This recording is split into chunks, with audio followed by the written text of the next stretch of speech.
আসসালামু আলাইকুম। আমি মোহাম্মদ মঈনুদ্দিন রেজবি। কেমন আছেন আপনারা সবাই? আজকে কথা বলবো এই যে গত কয়েকদিন ধরে যে বন্যা হচ্ছে সে ব্যাপার নিয়ে। এই বন্যাটা আসলে প্রাকৃতিক কোনো দুর্যোগ না। এই বন্যাটা মানব সৃষ্ট। শুধু মানব সৃষ্টই না, এটা হচ্ছে ভারতের সৃষ্ট, অর্থাৎ মোদির সৃষ্ট বলতে পারেন। তারা যে আমাদের বন্ধু দেশ, প্রতিবেশী দেশ, সেটার কোনো ইয়া রাখলো না ওরা। যে বন্ধু দেশের উচিত ছিল, আচ্ছা কোনো কারণে ওদের চাপের মধ্যে পড়ে বা সিচুয়েশনের কারণে বাঁটটা ছেড়ে দিতে হচ্ছে, ভালো কথা।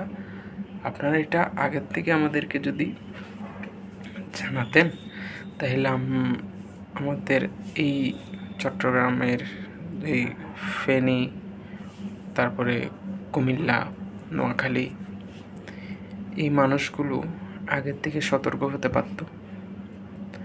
এখন এরা সতর্ক হতে পারে নাই। হঠাৎ করে পানি আসছে, যাবে কোথায় মানুষগুলো? এমনকি শহরে পর্যন্ত পানি এমনভাবে বাড়ছে, মানে একতলা দুইতলা বিল্ডিং পর্যন্ত কি উপরে পানি। তো কি করবো এখন? মানুষ যাচ্ছে, ত্রাণ নিয়ে যাচ্ছে, তারপরে বোট নিয়ে যাচ্ছে, মানুষ সাহায্য করছে। এটা আসছে যে যতটুকু পারছে, 1 টাকা দিয়ে হোক, 10 টাকা দিয়ে হোক, 100 টাকা, 500 টাকা, 1000 টাকা, 1 লাখ টাকা, যে যতটুকু পারছে করছে। কিন্তু যে মানুষগুলোর ক্ষতি হচ্ছে, কতগুলো মানুষের ঘর চলে যাচ্ছে, আপনার অনেকে মারা যাচ্ছে, এমনকি গর্ভবতী মহিলারা পর্যন্ত, বৃদ্ধরা মারা যাচ্ছে, মানুষের আত্মীয় স্বজন হারাচ্ছে, বাবা মা হারাচ্ছে। এগুলোর দায়ভার কে নেবে? ভারত আমাদের বন্ধু দেশ, তারা আমাদের বন্ধু। স্বাধীনতার সময় তারা আমাদেরকে সাহায্য করেছিল। তাহলে এখন এই অবস্থা কেন? ফেসবুকে কতগুলো পোস্ট ঘোরাফেরা করছে, দেখতেছি ওদের জনগণরাও, সবার কথা বলবো না, কিছু জনগণরা, ওদের কথা হচ্ছে বাংলাদেশকে যাতে কোনোভাবে সাহায্য করা না হয়। কিছুদিন আগে একটা ডাক্তার, ভারতের একটা ডাক্তারের উপর বর্বরতার কারণে আমাদের প্রত্যেক বাঙালিরা হৃদয়ক্ষরণ হয়েছে, হৃদয় রক্তক্ষরণ হয়েছে। সবাই পোস্ট করতেছে, তাদের পক্ষে কথা বলছে। ঢাকায় এই যে ডাক্তারের প্রতি বর্বরতা হয়েছে, ওটার জন্য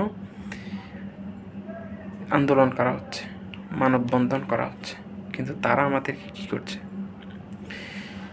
একটা নিউজ দেখলাম, এই একটা অভিনেত্রী ভারতের, উনি নাকি একটা পোস্ট করেছে, একটা বাংলাদেশের এই যে সিচুয়েশন নিয়ে একটা পোস্ট শেয়ার করেছে, একটা লাভ রেট দিয়ে।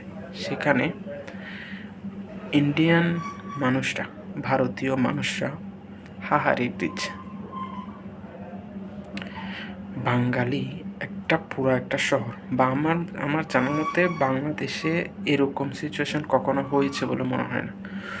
বন্যা হয়েছে, কিন্তু পুরো একটা শহর, ফেনী, কুমিল্লা, পুরা একটা জেলা, 2টা জেলা, তারপরে এদিকে এই আপনার নোয়াখালী, সীতাকুণ্ড, এইদিকে চট্টগ্রামের ফটিকছড়ি, এই জায়গাগুলা ফ্ল্যাট।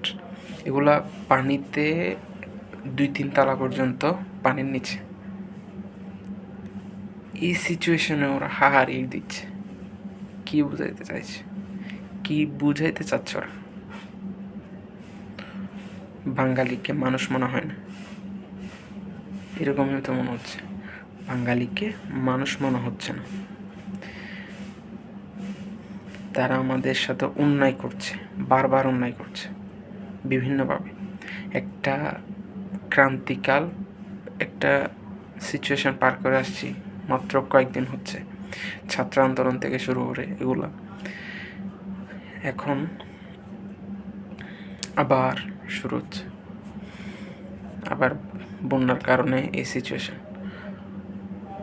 ইনশাল্লাহ এই সিচুয়েশান থেকে আমরা হয়তো কাটিয়ে উঠবো, কিন্তু যাদের আত্মীয় স্বজন আপনজন হারিয়েছে ওরা কখনো ফিরে পাবে না, ওদের কখনো ফিরে পাবো না। ভারতকে আমাদের যতটুকু সম্ভব বয়কট করতে হবে।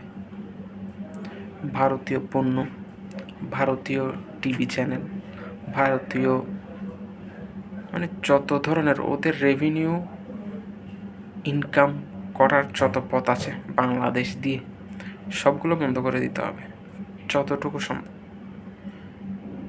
আস্তে আস্তে ওদের সাথে সম্পর্ক ছিন্ন করতে হবে আন্তর্জাতিকভাবে। এই যে বাঁধগুলার যে আইনগুলো আছে ওগুলো অ্যাপ্লাই করতে হবে। ওদের সাথে অনেকবার চুক্তি হয়েছে, কিন্তু ওরা চুক্তি বারবার আন্তর্জাতিক পানি আইন যেগুলো আছে ওগুলো ভঙ্গ করতেছে। সর্বোপরি কথা হচ্ছে, আমাদের যে ভাইরা কষ্টের মধ্যে আছে, আল্লাহ তাদেরকে এই যে মুসিবত থেকে হেফাজত করুন। আমিন। আসসালামু আলাইকুম।